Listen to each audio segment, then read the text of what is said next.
We are. You're very beautiful. As are you. Okay. Desire, for me, feels sometimes complicated. I'm aware that I have a really strong pull, like a gumball machine. If I want the blue one and then I see the orange one, I'll get both. I'm aware of that. I help others through one of my skill sets do that for themselves. But when it comes to me... So what you're saying, we're going to be very brief here. Yes, please. So what you're saying here is that you have a strong power of focus, which often pays off. Often. But what's in my real dreams, my real vortex, my depth, it's really big, and that doesn't... So you're saying that you have desires that are deeper, that you're not allowing as much as the desires that are shallower? Yeah, and I don't know why. I don't know why I don't allow the resplendence, the real big picture. Well, here's the reason. It's easy for us to tell you this. In an action-oriented world, the more effort, the more gain.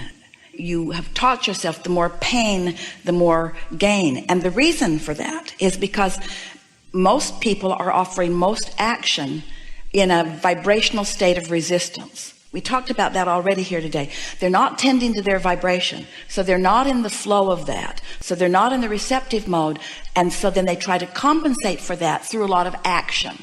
And that gives you the distorted, flawed premise that says, if I'm not working hard and if I'm not suffering, then I'm not making any gain. But look at it this way. The things that you're not worried about are happening. The things that you are worried about are not happening. The train analogy really applies. I want it, but.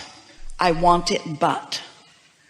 The best story that we have ever experienced through Esther, and again, you can roll your eyes because you've heard it incessantly from us, but Esther was allowing us to do a telephone conversation years ago with a woman who really didn't want to learn how to be a deliberate creator. She really wanted a fortune telling.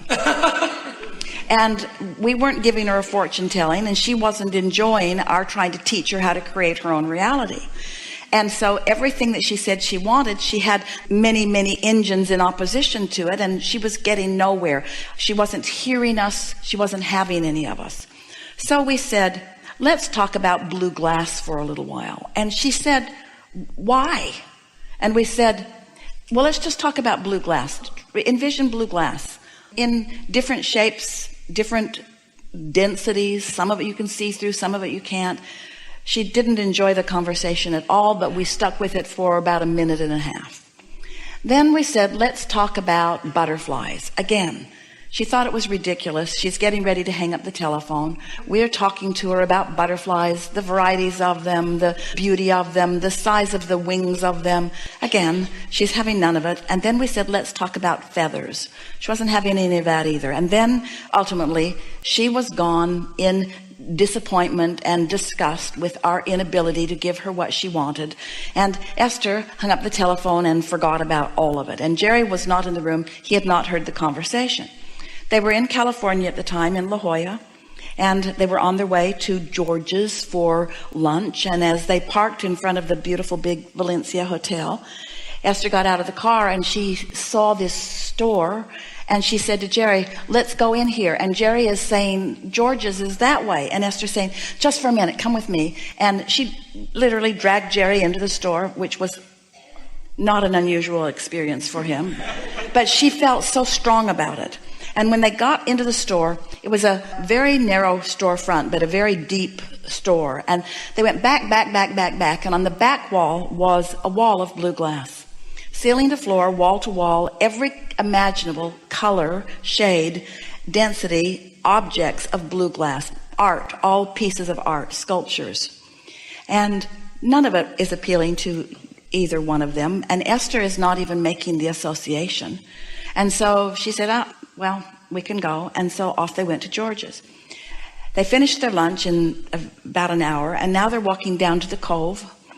And they're walking across this stretch of grass. If you've been there, it is so beautiful. And as they're walking across this lawn, they were surrounded by a flurry of butterflies that was so dense they had to stop talking to not eat them.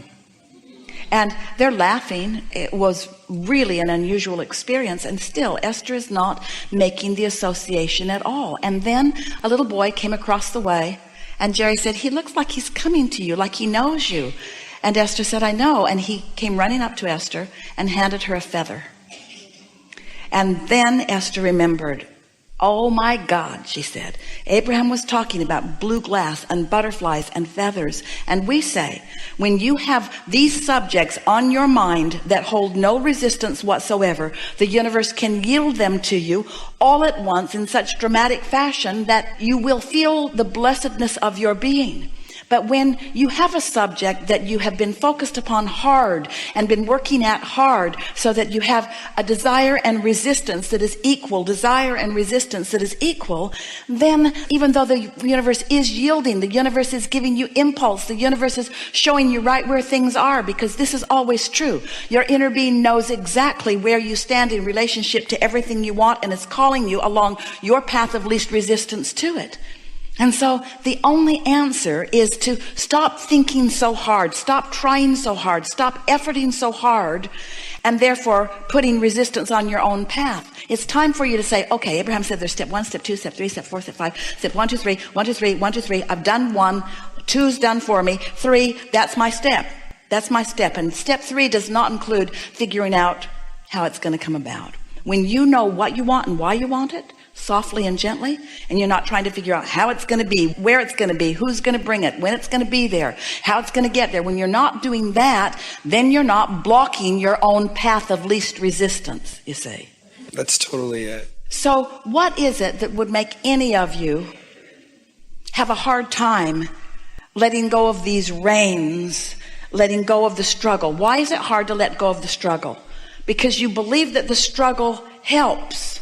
It doesn't. It never helps. But you say, Abraham, be sensible. If somebody wants to move that, then it's just going to take some people making the effort to move it. And we say, we don't want to talk about that mundane stuff of just moving stuff from place to place. We don't want to talk about regurgitating, just moving things around. You are creators. You are creators that are taking the environment that you live in and molding it into something that is even more. This is mastery of creation. This isn't regurgitation or just moving things around. And that kind of creation does not happen with effort. It happens with allowing. Step 1, set it forth. Step 2, brought it about. It's time for you to do your now part of step 3, which is getting into that expecting. I feel blessed. I am good. I deserve this. It's my time. It's time for you to cash in your vibrational chips and experience the thrill of your thoughts evolving in your own mind, because it's that sweet spot that makes you want everything that you want. You've heard others say, and you've heard us say it too, it's the process, it's the process, it's the process. Well, it's the alignment, it's the alignment, it's the feeling of the energy, it's the flow, it's the creative flow. And when we talk to artists and musicians, when we talk to those of you who already see yourself in the creative arts, you get what we mean more than anybody else. Or a scientist that got an idea for a breakthrough, or an inventor that suddenly knew exactly what the world wanted or how to go about it. It's those thought breakthroughs that are the sweet spots of life. And once you get there, and here's the most important thing that we want to tell you. The work's already done, because sifting took a lot of time, and you've done it. And creating the vortex has been happening. You've done it. It's done. It's done. Now you just got to let it show itself to you. And that's what you were born to experience.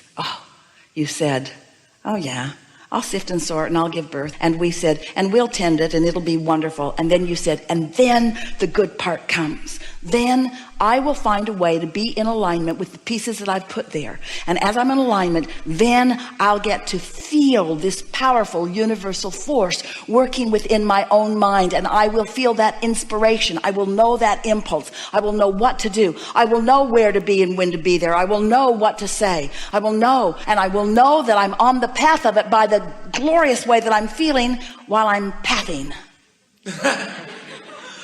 I like that. Yeah. Well, we gave it to you with everything Esther's got. I felt that.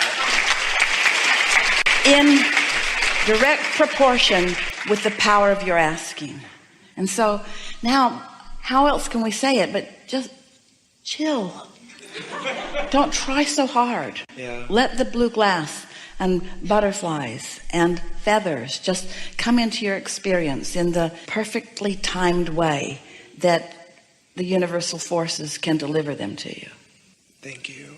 You reach the place where you'll discover that you barely thought about something. Oh, that would be nice if I knew about that. And then a person on an airplane sits next to you and gives you all of the pieces to that. And you say, oh, it is so remarkable. I was just talking about that yesterday or 10 minutes ago, and here you are. Those things are happening all the time to you. And they might as well happen to you about the things that you really care about. They might as well happen to you about the things that you are really passionate about, because they are the same. These universal forces, the law of attraction and your inner being, are not saying, oh, that's a harder one. We're going to have to gather a lot more cooperative components for that one. That's not what's going on. Where's your belief factor in relationship to your desire? That's the question. Where's your belief factor? And if you're not thinking about it, whatever your belief factor isn't in the way. Oh. Say that again. What's your belief factor in relationship to your desire? I want it, but I believe in opposition. But if you're not thinking about it, then your belief factor isn't hindering you. If you're not thinking about it, it doesn't matter what your belief factor is, because if you're not thinking about it, your belief factor isn't active. And if your belief factor isn't active, then your desire factor dominates. Hey, think about that. So what can I do to keep my resistant beliefs from messing up my desires? Distract yourself. Focus upon things that are easy to believe in. Focus upon things that are easy to know. Focus upon those who are easy to love. Focus upon the things that are easy to believe and easy to expect. Because you could have 100 things that you want and only one of them that you believe, and if you focus on the one that you believe, the other 99 have to come too. Or you could have 99 things that you do believe and one that you don't, and you could focus on the one that you don't believe, yet one that you're struggling, and you mess up the other 99. Because your valve is either open or it's not, depending on what you're giving your attention to right now. Helpful? Very. Yeah.